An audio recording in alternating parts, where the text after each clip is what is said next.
Ice Cream by Markie Isabella Strange, read by the author. I couldn't take my eyes off the tub of ice cream sitting on my kitchen counter. It was a tub of my favorite flavor, mint chocolate chip, and it was calling to me. The cool, creamy texture, the chunks of chocolate, and the refreshing taste were all I could think about. I had been trying to resist it for days, but I knew I wouldn't be able to hold out much longer. As the day wore on, my desire for the ice cream grew stronger. It was like a voice in my head, urging me to give in and indulge.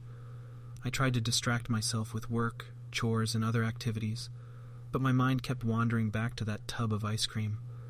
Finally, I could resist no longer. I opened the tub and scooped out a generous portion, savoring the first taste as it melted on my tongue.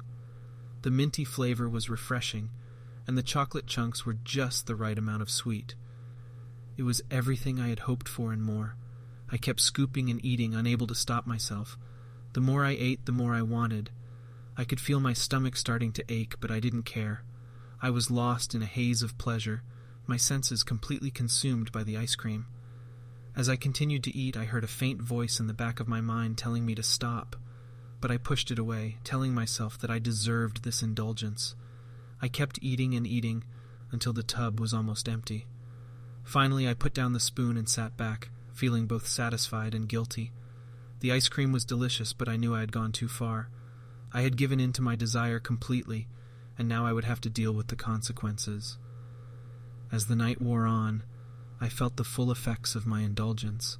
My stomach ached, and my mouth felt sticky with sweetness.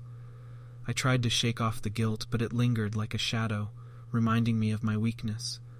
I put the cursed tub down on the counter knowing I had emptied it, but the moment I had, it began to refill again. I couldn't believe my eyes when I saw the tub of ice cream refill itself, as if by magic. Every time I thought I had eaten the last spoonful, the tub would fill up again, as if taunting me to keep going. It was like a cruel joke, one that I couldn't stop playing along with. I continued to eat, spoonful after spoonful, even as my stomach protested and my throat grew sore. The more I ate, the more the tub seemed to refill itself, as if it were never ending.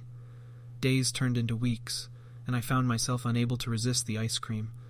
I ate it morning, noon, and night, even as my clothes grew tighter and my body grew heavier. My once toned muscles were now hidden beneath layers of fat, and my sides spilled over the arms of the chair as I sat, unable to move. I knew I had a problem, but I couldn't stop. The ice cream had consumed me, body and soul. And so I continued to eat, even as my health deteriorated and my body became a shell of its former self. In the end, I was nothing but a bloated, overweight mess, consumed by my love for that cursed tub of ice cream.